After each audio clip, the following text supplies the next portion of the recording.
Good afternoon, Ohio. It's James Ernest of the Grueling Truth Radio Network here with Logan Creed of MLW. Logan, thank you for joining us. James, thanks for having me, man. So what sports did you play growing up? I was a football guy growing up. As a kid, I was kind of into everything, baseball, football. But then as I got to high school, it kind of became just centered around football and wrestling. And so that was kind of what I stuck with. And then into college, I went to college to play football, and then ended up transferring to wrestling for 2 years at a 2-year college. Nice. So what college did you end up playing at? So football, I went to Georgia Southern University, and then I transferred to East Georgia College. Nice. So what weight class were you back then? Yeah, I was actually, after football, when I went to Southern, I was right at 315. And I actually lost over 130 pounds. And in college, they split it. There's a 235 weight class. And so that's where I was wrestling when I was in college. So I was a lot lighter then than I am now.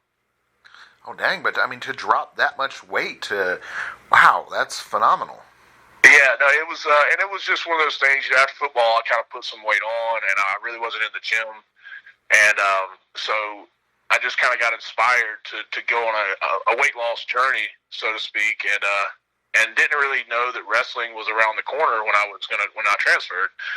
But I started it, and by the time I got to that college, I was down to like 220, and then I was approached to be on the team. And the rest kind of fell into place from there. Nice. When did you become interested in pro wrestling? Pro wrestling was one of those things that I always was interested in. Growing up, I was a huge fan and watched it my entire life. But during my time in college wrestling, I was introduced to the fact that I could actually do it myself by a professor. He ran an independent show of his own. And he saw me in the gym at the college and kind of introduced himself and told me about his company. And so he asked me to come and see if I liked it. And I jumped at the opportunity because I had always wanted to do it. I just didn't know how. I didn't know, back then there wasn't the social media presence like there is now. So it wasn't out there that there were schools that you could go to and things like that. So is he who you would consider your trainer, or was there someone else that you would consider your main trainer? There was so at the time when I come in, we're talking about a very small middle Georgia promotion, relatively unheard of. And so the guy that I actually give credit to training me to start out with, his name was Sean Hunter, and he was probably only 2 years in himself. So he was really just teaching me the bare basics, you know what I mean, and did he did an outstanding job giving me that, but he was still learning himself, and so a lot of the things that I picked up were just learned, on the job learning as I started to get out and travel a little bit. Going back to before you were a pro, growing up. I understand that you watched a lot of pay-per-views at your grandparents' house? Yeah, so that was when it was first introduced. The NWA was the big thing down in South Georgia, and I told this story before. My grandfather was like he had the only satellite dish. I don't know if you remember the old big satellite dishes that people would put in their yard. Oh yeah, those things were huge. There's still one in his yard. So, but he was the only person that had one, and so he would get these pay-per-views, and so the entire community would come over and watch, at their house. So it was always an event. It was always a big deal, and so that's how I remember being introduced to it. And I was told the story before. I probably watched Arcade '87 200 or 300 times throughout my life, because for years it was the only tape that I had, because he would record them on all old VHS tapes. And so I would just watch it over and over and over again during the summer. And the nice thing about that is that a lot of those guys from those shows ended up at some point in MLW. I mean, like Dusty Rhodes and Terry Funk and Barry Windham. That's very, and that's very true. And it's awesome now, especially right now with MLW is going back and showing a lot of that footage, from back then. It's cool to see and to realize that I'm a part of that history now, and still a part of it. So it's awesome to kind of see that, and I wish my grandfather was here to experience it, because I can only imagine how he would feel about seeing that. What brought you to MLW? I mean, what inspired you to pick them? I at the end of 2018, I was kind of at a point where I was ready to either make a move in wrestling or kind of take a step back. I knew it was either time to make take that next step, or start figuring out what else I could do in life. So I really started pushing content out. I sent emails, sent my resume to any email address I could find, and I sent it into MLW, and I didn't hear anything back right away. It wasn't until August of 2019 that I was approached about coming on with MLW, and literally at the same time I was being offered a tryout with the WWE, and in talking with MLW and in talking with those guys, and kind of weighing out, what I felt like was best for me and my family, I made the decision to go with MLW. I thought that it would be a better road for me. I really liked the company. I liked Court and MSL, and everybody has proved me exactly right as far as the way I thought about it coming in, because everybody's been on board with working with me, and unfortunately we're where we are now in the world, but I can't wait to get back, because there's so many big things that are going to happen, and the company's going to continue to grow, and it's continued to grow even through this. Exactly. I agree with you. I mean, MLW seems to be more of traditional wrestling. It seems to be a well-organized company. I mean, it seems like you guys are moving in the right direction constantly. Like you said, unfortunately right now there's a little bit of a slowdown because there's no new content, but at least you all are on the same page and working as a team towards that, it sounds. Exactly, and and this constant communication. There's not been any dead time, even though we're not doing live shows. There's still stuff happening behind the scenes. And I said this on a podcast recently. It's not always a bad thing to to have some time off, to take a step back and kind of look at maybe what you're doing and change things. You don't always have that ability when you're running a week to week show. Exactly.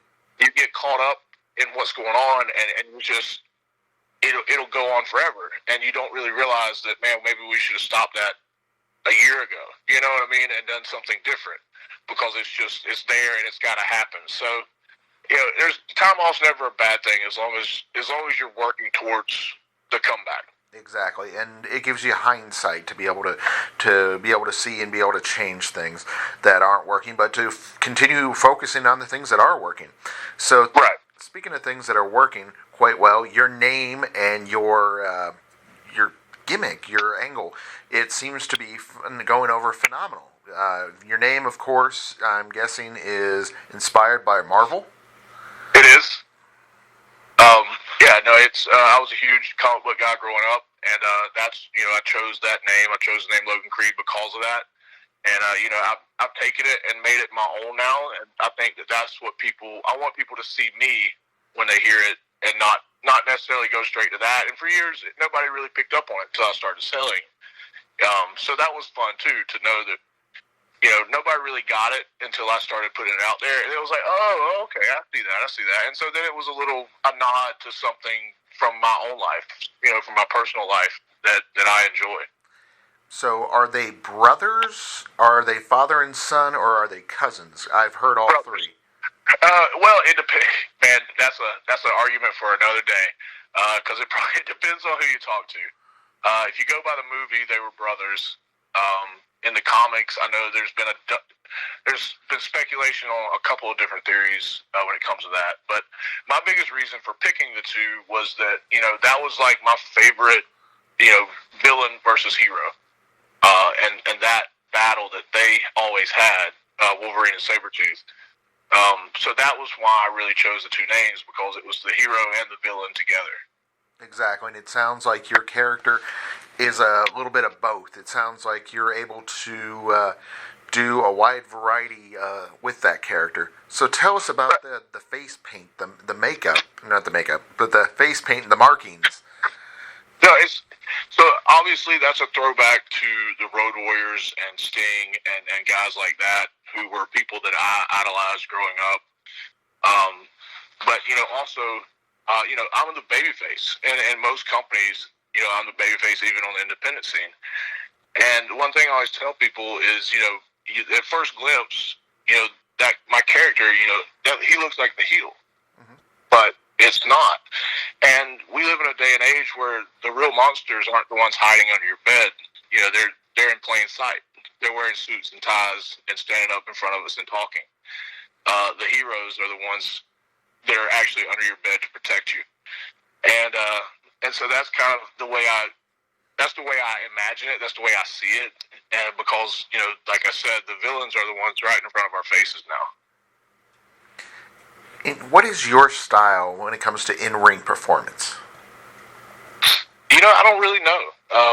I like to think that I'm versatile, and I can kind of do whatever's necessary. I've done death matches. I've done, a traditional pro wrestling match. I've done high spot matches. So I don't know. I'm sure it would probably have to be somebody, analyzing it from the outside, looking in and tell me what they think I am. But I like to think that I can do whatever I need to do. Yeah, I mean, looking at you, people think, traditionally you're going to go slow because you're methodical, go that story. But when I've seen your matches, you've done a lot of fast-paced and a lot of acrobatic moves that, are kind of surprising for someone of your stature. Well, I think The Undertaker said it best in his documentary recently, and it was so funny to hear it because he was obviously a guy that I studied throughout the years, but he was slow and methodical until it was time to be explosive, and that's what separated him from others. It was his ability to change pace in the blink of an eye, and I think that adds so much to somebody like me who's nearly 7 feet tall and 300 pounds. That if that's what you think when I come out, and then all of a sudden, in an instant something happens, it captivates your attention. And you want to see it more. What are your thoughts on the Dynasty?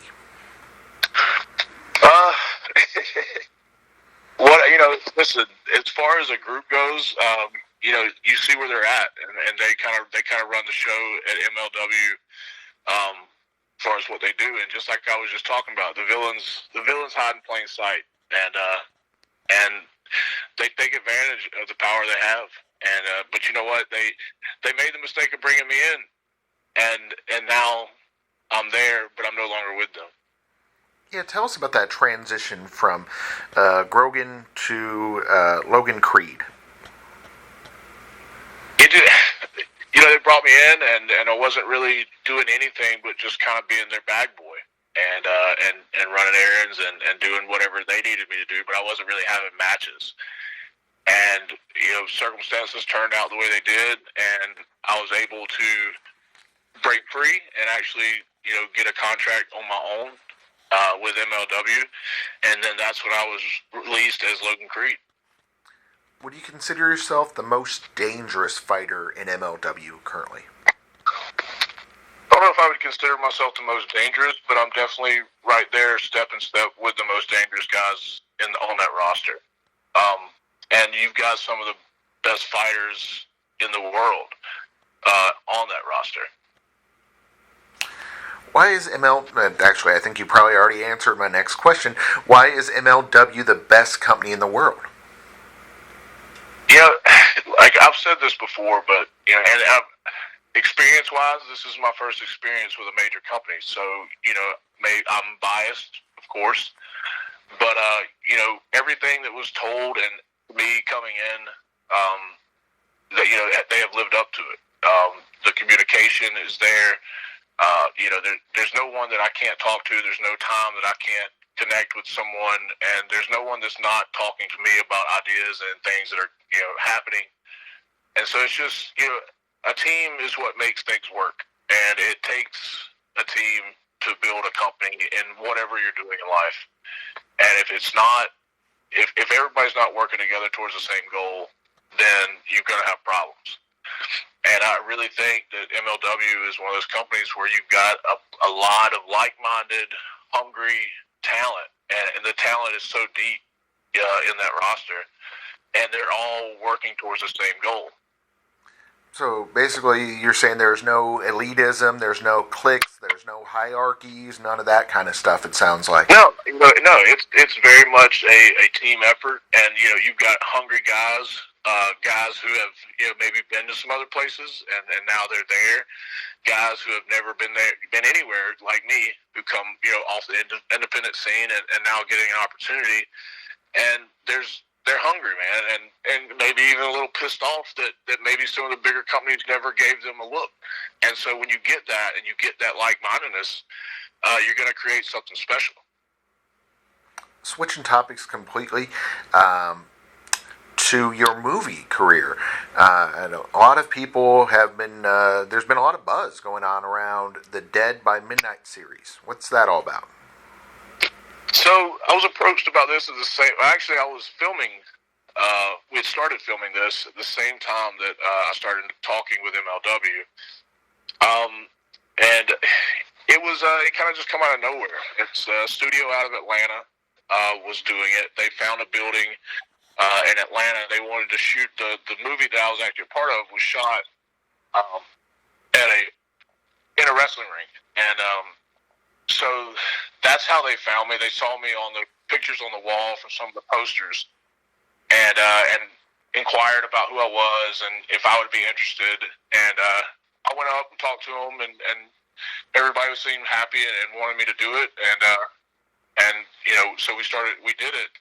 But unfortunately, due to COVID, everything's kind of been put to a halt. We were supposed to be a part of the Atlanta Film Festival, and that was when it was going to be released. And then it was supposed to stream on Shudder, and then possibly Netflix. But like I said, everything kind of shut down, and you had multiple studios working on this project. Because if you remember the old Tales from the Crypt series, exactly, it's a combination of short film, short stories. So, you've got other people that are working on this too. So I think that's got a lot to do with why it's taking so long, because some places haven't been able to get back to work and just can't. And so until it's completed, obviously they're not going to release anything. But it's still coming. It's going to be here. Everybody keeps asking me, what's going on, and I don't have the answer. All I know is that I'm being told, when it's done and they're ready, they're going to release it. So that one is Gut Crunchers? It's Gut Cruncher is the name of the one that I was in, and it's a part of the Dead by Midnight series. And then the way I understand it, you had some influence from Kane Hodder, a.k.a. Jason Voorhees. Yeah, well, he's actually in one of the other films in this movie. So, that's really cool. And there's some other horror icons that played in some of the other films. Oh, nice. Yeah, so it's really cool that I got to be a part of that. I didn't actually get to meet him because obviously he was working on one of the other films. Yeah. But I'm looking forward to when they actually do the release and that we're able to all come together and watch it and see it for the first time. Going back a little bit with the wrestling, the Dynasty, I hear they claim that you owe them a 15% finder's fee. Well, good luck. They can come get it if they want it. Exactly. And he said, so right now, not sure on when it's scheduled to be released, but I'm sure between social media and the web, they'll be announcing that like crazy when the time comes around. Yeah, absolutely. And, I'm in contact with the studio. Obviously, they were super excited to have MLW on board with promoting it. That was huge to them because at the time they didn't have a clue that was going to be a thing. So, they're in constant contact. Like I said, it's just a matter of when. I know that it's probably done our film is, but I'm sure we're just waiting on the others and for everything to kind of come together. Exactly, and get it all together, get it edited, and I know what you mean, the finalizing the process. Right. So obviously we talk, MLW, it's on the rise. What are some of the things that Court do you think he has planned for the future? I don't really know. We don't go into that much detail. Normally, when we talk, it's just about what they need from me, and if they need a promo from me, or just kind of what we're doing. But it's like I said, you see what's happening almost weekly. They're constantly picking up new streaming services that are going to carry the product, and they're really reaching out to that audience outside of the United States where there isn't as much content for those people to get. And I think that's a genius move because there's plenty of content for anyone in the United States right now. So they're giving that audience, but they're also targeting audiences maybe that don't have pro wrestling or don't have it as much. Speaking of that, where is MLW available? Where can we watch it? Where can we see it? That kind of thing. BN Sports, right now we still got the YouTube network. MLW on YouTube, they stream. You can actually go back and watch every Fusion episode from starting from 1 to where we ended up. All the promos, anything that's done backstage is all there. Pulp Fusion, which has been running since the shutdown happened. You can go back and check out those video clips and kind of keep up with what everybody's doing. And then, like I said, some of I can't name them off the top of my head, but some of the other streaming services that they're picking up on a weekly basis, just keep up with MLW, check out the website, and they're constantly updating where you can see it. I agree with you. I mean, that is the great thing. He has really went out there and got so many things that, to expect you to name them all would be ridiculous. Like, I know one of them is the Fight Network.